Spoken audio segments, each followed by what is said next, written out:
Bata pa lang, nagpakita na sang pagkahilig sa pagkuti-kuti sa mga mechanical objects ang bugal sang barangay Napnapan Sur, Tigbawan, Iloilo nga si Engineer Sandro Floyd tumenlako nga rank 10 sa bag-o lang nga ginpagwa nga resulta sang 2026 Mechanical Engineers Licensure Examination. Sa interview sang Bomb Radio kay Tumenlako nga graduate sang Iloilo Science and Technology University, iya ginpahayag nga halin pa sang una nga passion na sini ang pagkayo sang mga nagkalain-lain nga objects, partikular ang gubaon nga bike nga ginhatag sa iya.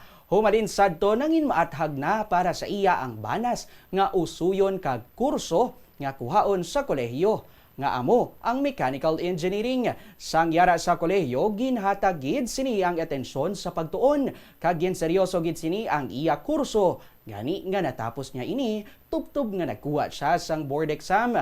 Ginpakigbahay naman ni Tumalenko nga may handom ang isa ka tawo. Kinahanglan nga mangin diligent, consistent, kag humble ini kag i-invest gid ang tiyempo agud mag-excel. Dugang paniya nga iya man ginsunod ang laygay sang iya pamilya nga himuon ang tanan nga masarangan kag hindi magpadala sa emosyon.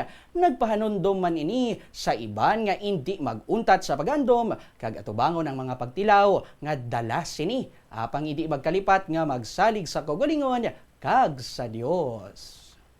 Ang ginobra ko lang diligence, consistency, humility, and bow down or all out na dapat sa ginobra mo, especially if you're trying to excel.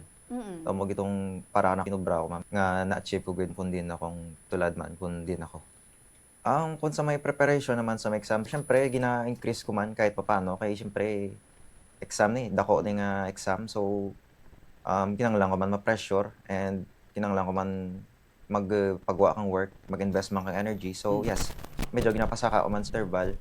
And kang sang ga-review na ko sa review phase ko na para sa board exam, on average, sa estimate ko sir, around 8 hours per day. And sagwa pa na ang time na gina-spend ko sa review center. So, itisip ko na around 12 hours per day ang gina-consume sa pag